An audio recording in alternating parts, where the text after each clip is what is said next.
Graça e paz, meus irmãos. Depois de algum tempo, alguns meses ausente, vamos dizer assim, eu não tinha tido ainda a oportunidade de estar aqui com a responsabilidade de trazer a mensagem, depois de algumas viagens que eu tive que fazer. E agora, no segundo domingo, do ano, me coube agora essa responsabilidade, como o reverendo Bruno falou, é uma grande responsabilidade. E nessas horas a gente tem que deixar a brincadeira, e ter toda a reverência, estou me incluindo também aqui, Tá bom, irmãos? Vamos abrir as nossas Bíblias na primeira epístola de Paulo aos Tessalonicenses.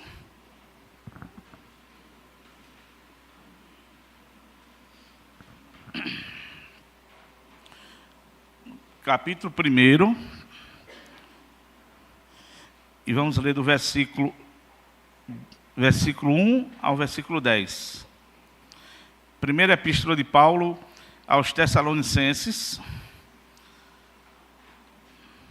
capítulo 1, versículo de 1 a 10.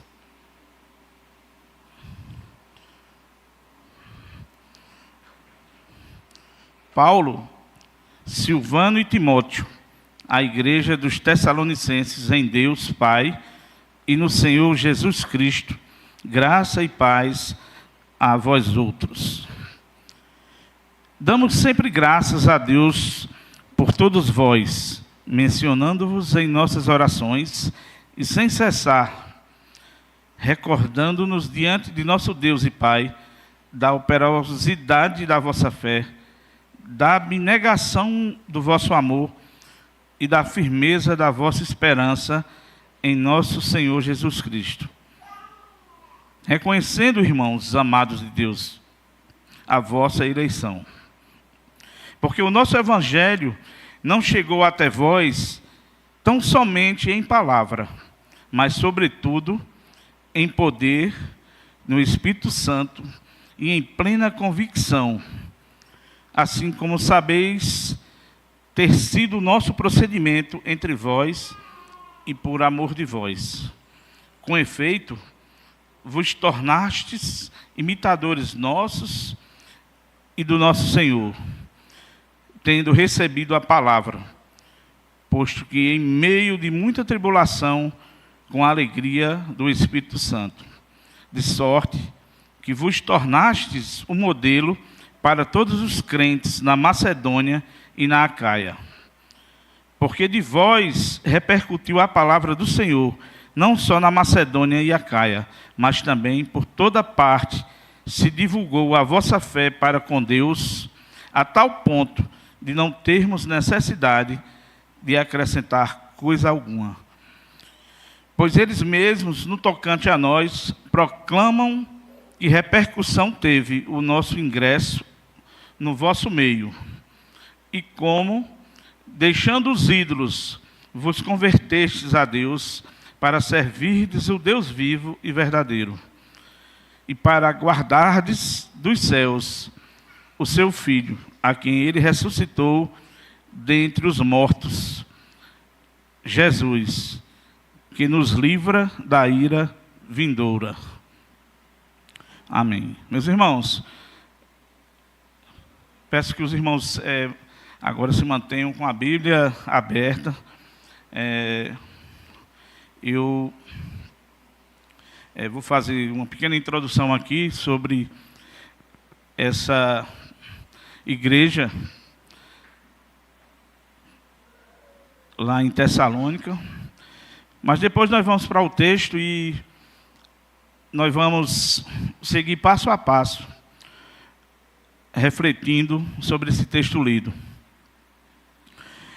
Eu achei interessante, e creio né, que isso é obra do Espírito, né, do Espírito Santo de Deus. Essa escala sempre é feita um pouco de antecedência e então, antes de viajar, eu sabia que estava com essa mensagem aqui no dia 12, né, de janeiro. Então, eu comecei a ler e me preparar para poder estar aqui nesse dia. Mas, no início do ano, né, algumas pregações, primeiro a do pastor Alexandre, que fez aqui, eu acho que foi no último domingo do ano, também foi na Epístola de Tessalonicenses, e agora o estudo do reverendo Bruno, né, que estamos tendo aqui na manhã, no lugar da EBD, quer dizer, na EBD, né, só que esse período que estão os professores de férias, vamos dizer assim, estamos tendo esse estudo. E isso vem a casar com esse texto e com essa mensagem que nós vamos refletir nessa noite. Então, irmãos, a Tessalônica era a capital da província romana da Macedônia, região que hoje faz parte da Grécia. A igreja da Tessalônica, a igreja de Tessalônica tinha sido fundada pelo apóstolo Paulo durante a sua segunda viagem missionária. Ou seja, esta igreja foi fruto do trabalho missionário do apóstolo Paulo, em companhia também de Silas, né, e Timóteo.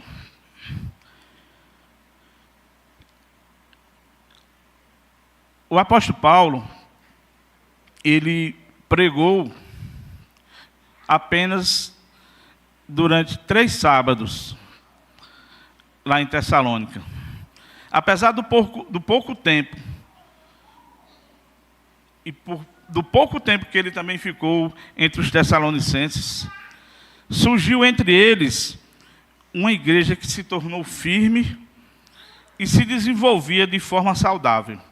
O apóstolo Paulo não ficou muito tempo lá porque teve alguns judeus que se levantaram contra ele e principalmente contra a pregação do evangelho que ele trazia, e ele teve que fugir de lá, né? Então, ele deixou a igreja de Tessalônica, mas, como podemos ver, ela se firmou. Depois de algum tempo, Paulo envia Timóteo com o propósito de confirmar a fé dos tessalonicenses e também exortá-los, bem como obter notícias sobre o estado que eles se encontravam, o estado da fé deles. E a notícia que Paulo recebeu por meio de Timóteo foram bastante confortadoras, a ponto dele, ao escrever esta carta, manifestar alívio pelo estado em que aquela igreja se encontrava. Apesar das perseguições e do pouco tempo de fé, essa igreja apresentava evidências de ser uma genuína igreja de Cristo. Havia nela características que a identificava e a distinguia como uma igreja saudável. Possivelmente essa carta foi uma das primeiras cartas que foi escrita pelo apóstolo Paulo, cerca de 50 ou 51 depois de Cristo. Então, meus irmãos, como eu falei, essa igreja apresentava características que identificava e a distinguia como uma igreja saudável. E é sobre isso que nós vamos refletir nessa noite. E O título dessa mensagem é Uma igreja cujo exemplo tem que ser seguido.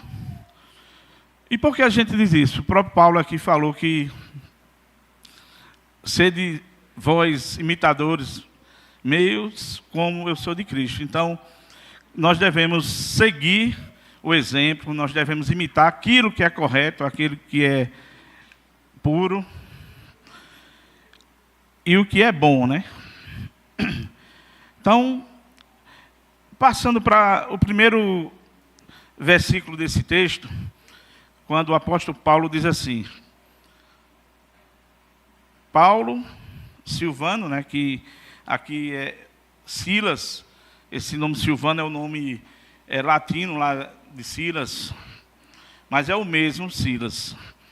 Paulo, Silvanos e Timóteo, a igreja dos Tessalonicenses. Em Deus Pai e no Senhor Jesus Cristo, graça e paz a vós outros. No versículo 2, ele diz assim: damos sempre graças a Deus por todos vós, mencionando-vos em nossas orações e sem cessar. Queria fazer uma observação já aqui nesse primeiro ponto, quando Paulo fala que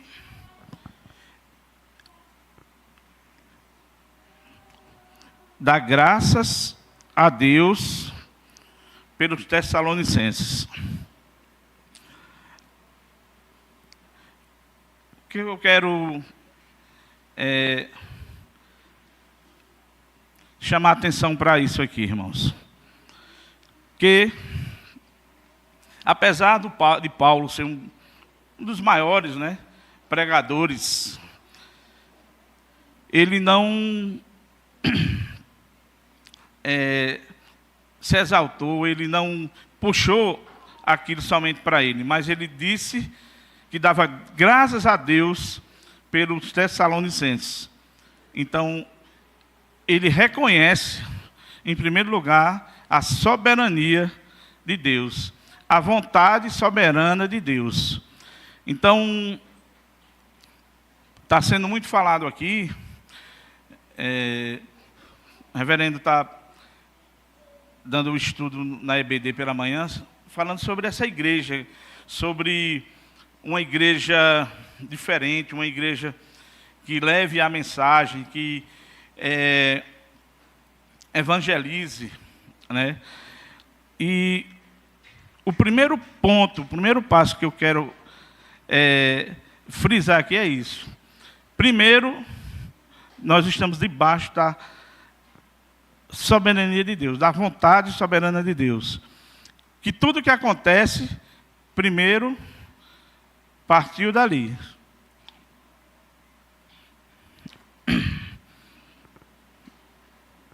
O apóstolo Paulo, ele reconhece a obra de Deus na vida de outros cristãos. É o que nós devemos também fazer, meus irmãos. Ele sabia que não era fruto apenas de seu esforço missionário, como eu falei, mas sim da ação soberana de Deus. No versículo 3, ele diz assim, os irmãos acompanhem aí comigo, tá? Recordando-nos diante de nosso Deus e Pai, da operosidade da vossa fé, da abnegação do vosso amor e da firmeza da vossa esperança em nosso Senhor Jesus Cristo. Ao lembrar dos Tessalonicenses, Paulo menciona 3 virtudes essenciais: fé, amor e esperança. Por isso que ele escreve: recordando-nos diante de nosso Deus e Pai da operosidade da vossa fé, da abnegação do vosso amor e da firmeza da vossa esperança em nosso Senhor Jesus Cristo.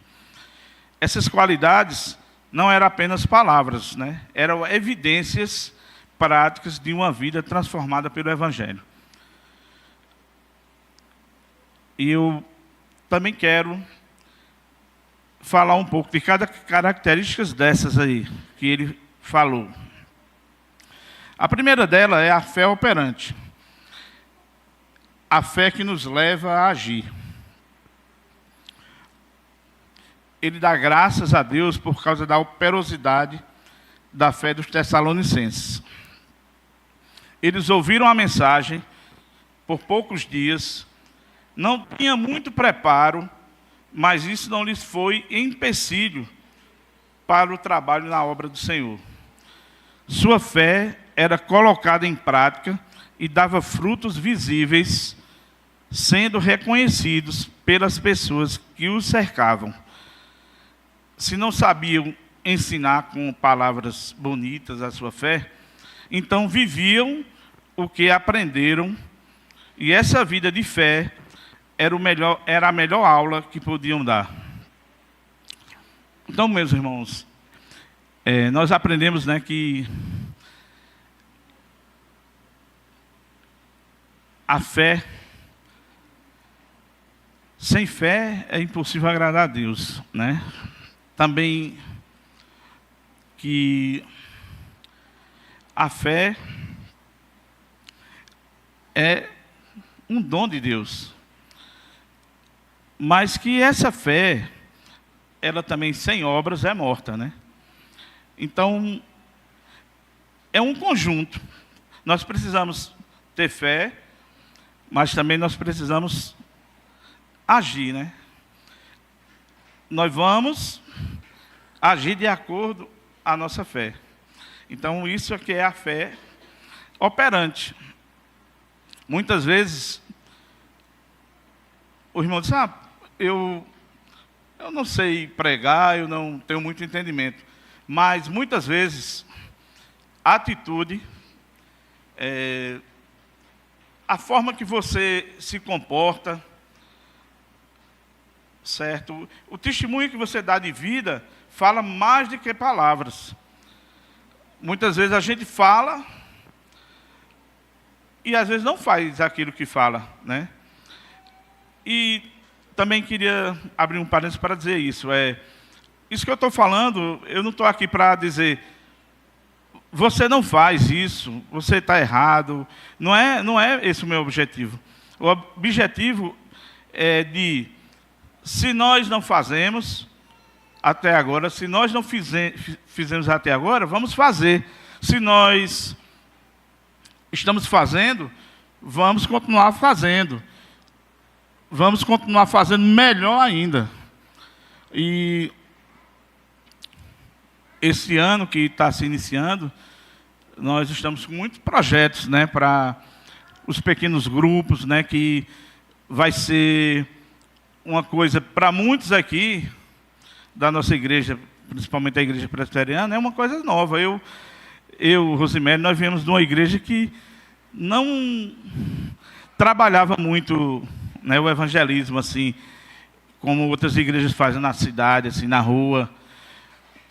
Íamos, às vezes, íamos no hospital visitar algumas pessoas, levava mensagem, também o panfleto e tal. Então, eu acredito que nós, presbiterianos, principalmente os mais antigos, assim, não tem muita prática, vamos dizer assim, de como a gente vê, né, aquelas pessoas e outras igrejas aí que são mais dinâmicas nesse assunto. Mas claro que nós estamos fazendo, né? O ano passado nós fizemos Orla, Parque Municipal, não estou esquecendo disso não. Mas eu só estou dizendo que às vezes a gente, quando começou lá na Orla, a gente até percebia, às vezes, alguém meio acanhado, né? Assim, meio assim, eu mesmo estava meio acanhado. Mas eu sei que isso é uma obra, né, que vai sendo realizada aos poucos em nossas vidas. Então, que Deus nos ajude, meus irmãos, a ter essa fé operante, essa fé genuína, que aí nós veremos como isso vai impactar não apenas a nossa vida, mas também a de todos ao nosso redor. Que nós tomemos esse exemplo para a nossa igreja, para as nossas vidas. Que não nos limitemos somente a ouvir o Evangelho, mas viver com convicção e alegria, mesmo em meio a sofrimentos. Que venhamos, meus irmãos, a propagar a mensagem de Cristo com nossas ações e palavras. E que isso nos motive a sermos intencionais em viver e compartilhar o Evangelho em nosso contexto, seja no trabalho, na escola ou em casa. Que nós também possamos compartilhar essa graça que nós recebemos de nosso Deus. Paulo também elogiava outra característica dos Tessalonicenses, que era a abnegação do vosso amor, como nós lemos aí no versículo 3. Um momento.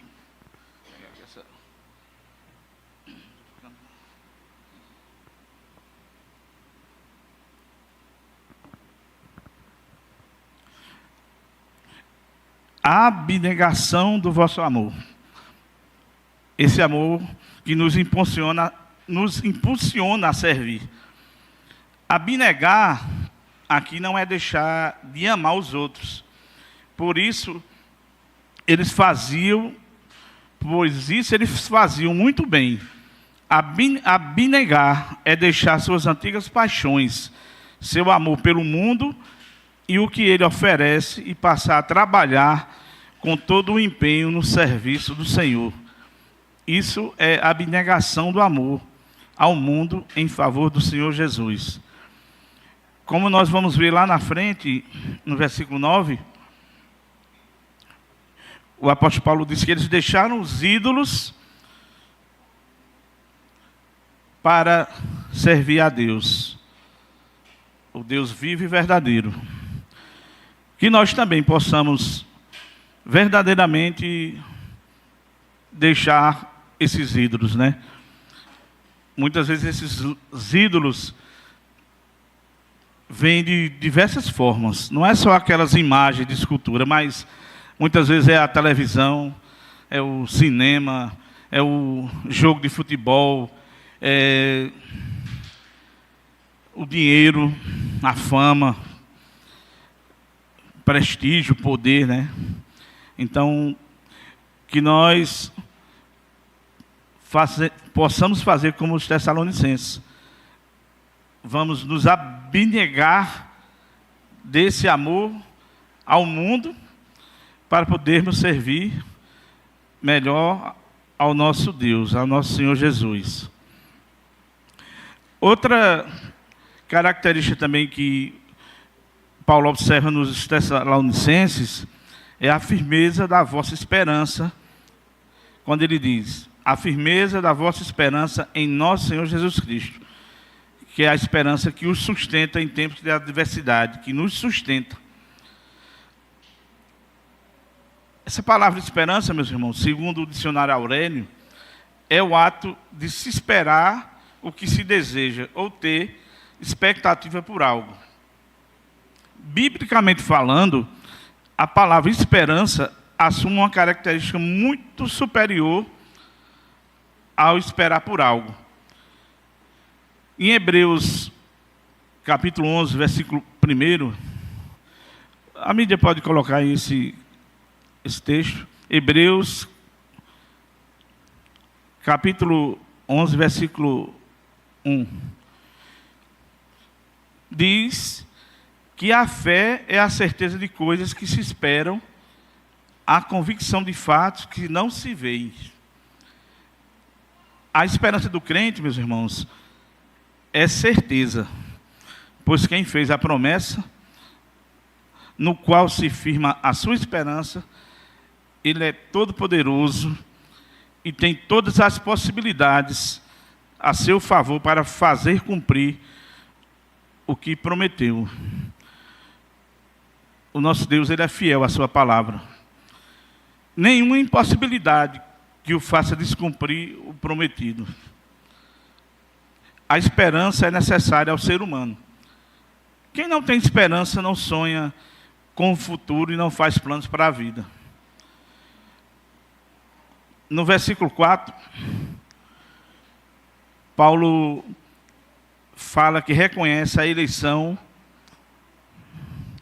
dos irmãos de Tessalônica.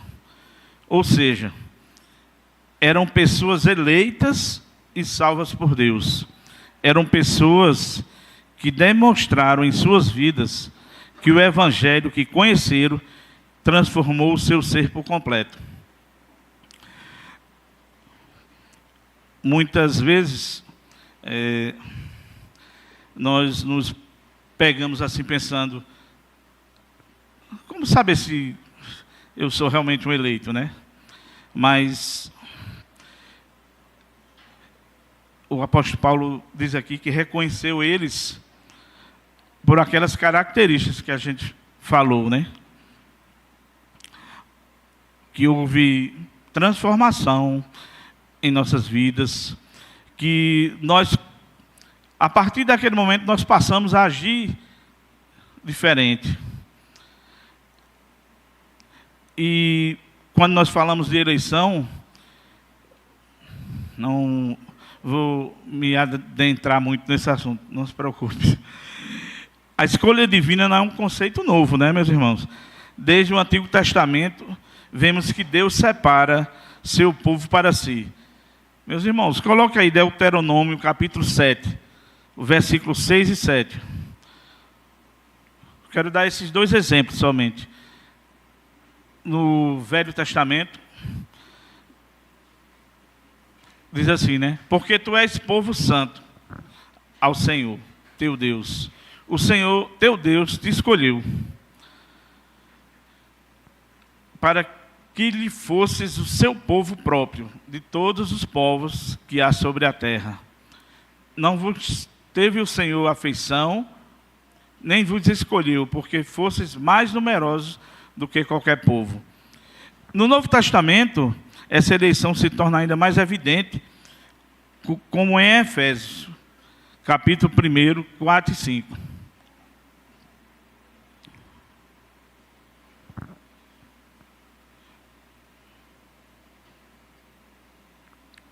Aí em Efésios, capítulo 1, versículo 4 e 5, Paulo explica, né, que fomos escolhidos em Cristo antes da fundação do mundo. Então, isso não deve nos soar estranho quando Paulo fala que reconhece a eleição, principalmente nós, né, que cremos nisso. No versículo 5, Paulo fala que o evangelho não chegou até os tessalonicenses somente em palavras, mas também em poder, no Espírito Santo e plena convicção. Então, irmãos, como eu falei no princípio,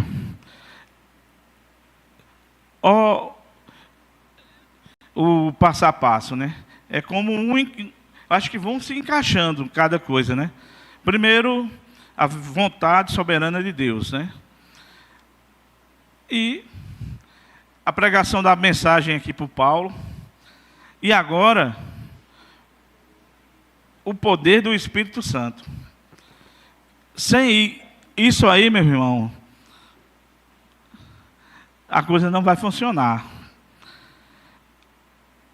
Não é somente as palavras, né? Mas tem que ter também o poder no Espírito Santo e em plena convicção.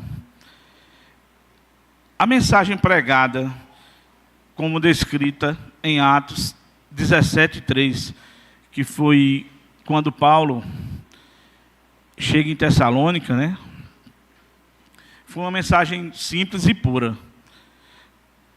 Eles ouviram e creram que eram pecadores e que foi necessário a morte de Cristo para que fossem perdoados os seus pecados, né? E que também foi necessário que Jesus ressurgisse dos mortos para interceder por eles junto a Deus Pai.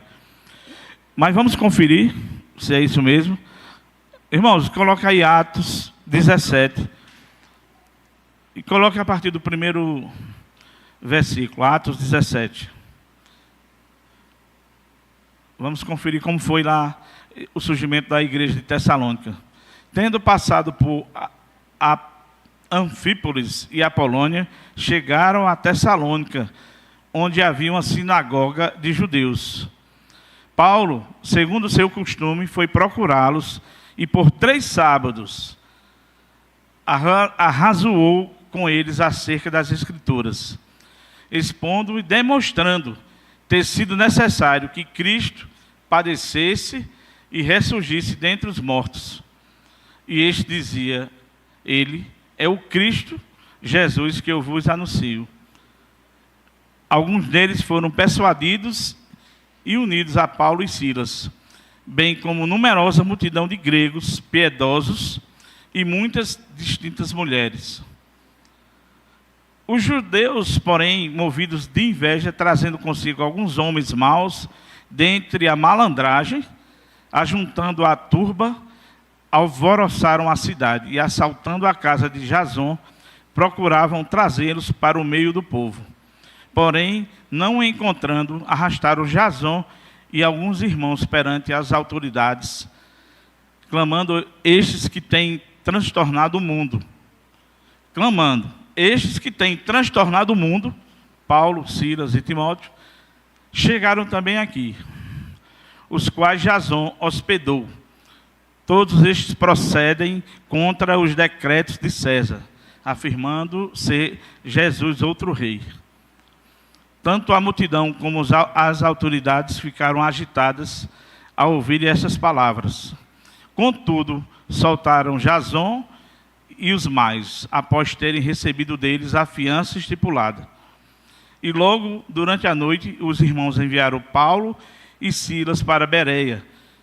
Ali chegados, dirigiram-se à sinagoga dos judeus. Até aí. Então, irmãos, esse texto aí, ele confirma aqui o que eu estava falando, né? Que esses judeus, por isso que Paulo saiu às pressas de Tessalônica, né? E foi somente 3 sábados que ele pregou. E essa mensagem que ele pregou era uma mensagem simples, mas era a mensagem poderosa e verdadeira, né? E aquelas pessoas, os tessalonicenses, ouviram, creram e fizeram dessa verdade um novo referencial de vida e uma vida transformada. Que nós possamos seguir esse exemplo e possamos também resumir a nossa experiência com Jesus em uma palavra: mudança. Mudança de rumo, mudança de prioridade, mudança de pensamento e mudança de coração. Isso, meus irmãos, não significa que essa obra já está completa, né?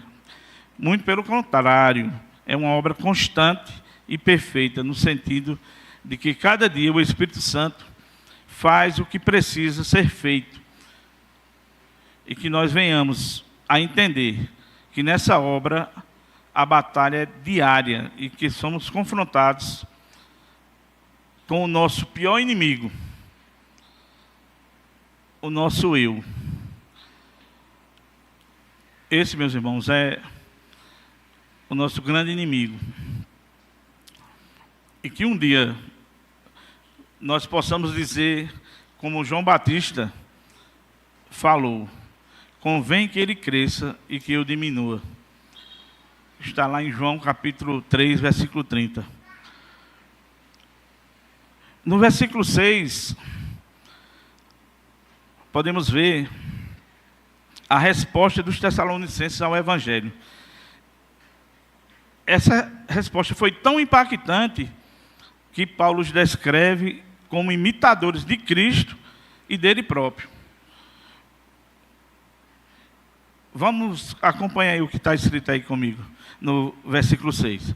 Com efeito, vos tornastes imitadores nossos e do Senhor.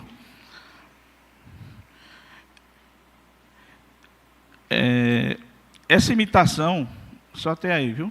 Essa imitação não ocorreu em circunstâncias fáceis.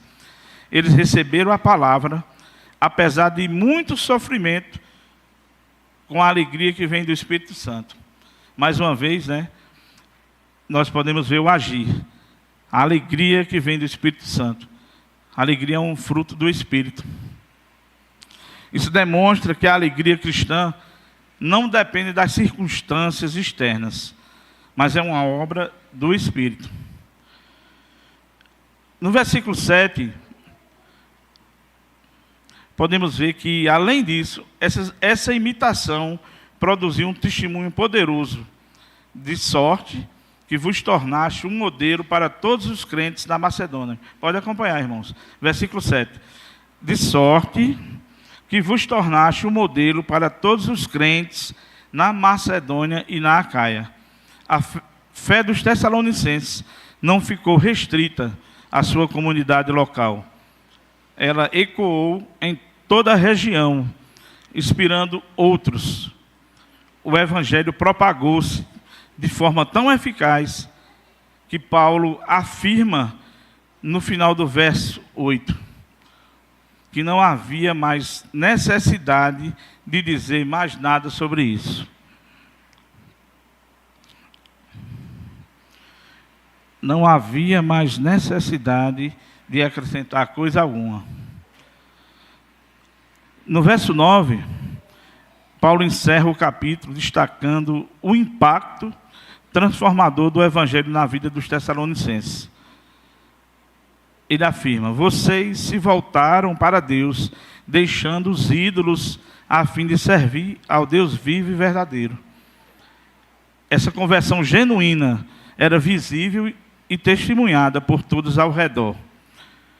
Trocar ídolos por Deus reflete o mandamento essencial que está lá em Êxodo 23. Êxodo 23. Onde somos chamados a adorar somente ao Senhor.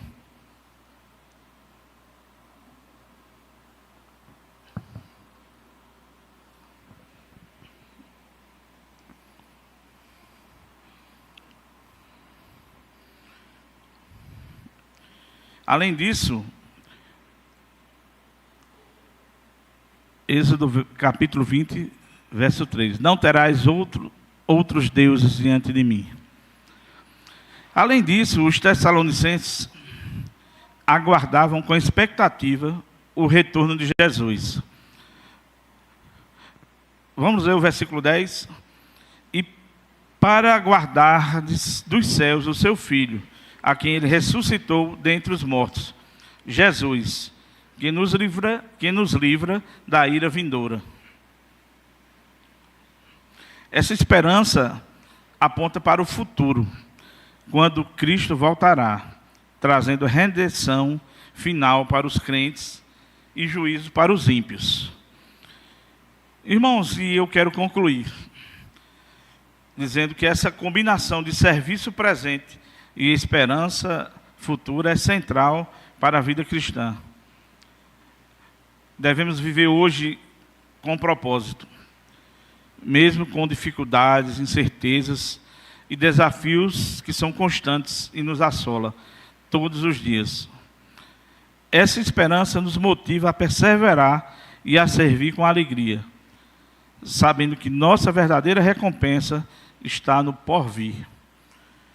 Que o exemplo dos tessalonicenses nos desafia a servir com zelo e a esperar com confiança o glorioso retorno de Cristo Jesus. Amém? E eu finalizo aqui, meus irmãos. Espero que essa mensagem fique no coração dos irmãos, apesar da minha pouca eloquência, mas vamos crer, né, que é o Espírito de Deus que Espírito Santo de Deus que age em nosso meio, o nosso falar, através do nosso falar, e que Ele possa aplicar isso em nossos corações, no dia a dia. Vamos orar, irmãos? Senhor nosso Deus, muito obrigado, Senhor, por essa mensagem, Senhor Deus, que o Senhor nos envia, Senhor Deus, nesta noite. Que Teu Espírito Santo, Senhor Deus, possa aplicar ela em nossos corações, em nossas mentes, para que nós possamos nos tornar pessoas diferentes, crentes com uma fé operante, que nós tenhamos essa abnegação às coisas do mundo, Senhor. Esses ídolos que nos rodeiam, que nós possamos deixá-los em prol de Te servir, Senhor Deus, do Teu reino. Nos dá força, nos dá coragem, nos fortalece, Senhor Deus, a cada dia. Que também o Senhor possa manter em nós essa esperança, Senhor Deus, que um dia nós estaremos lá, com o nosso Salvador, Jesus Cristo. E que nós sejamos a cada dia confrontados com essa Tua palavra, Senhor Deus. Aplica ela em nosso coração. Te peço mais uma vez, Senhor Deus. Nos ensina, nos capacita, nos dá discernimento. Tudo isso nós Te pedimos em nome do Teu Filho, Jesus, o nosso Salvador. Amém.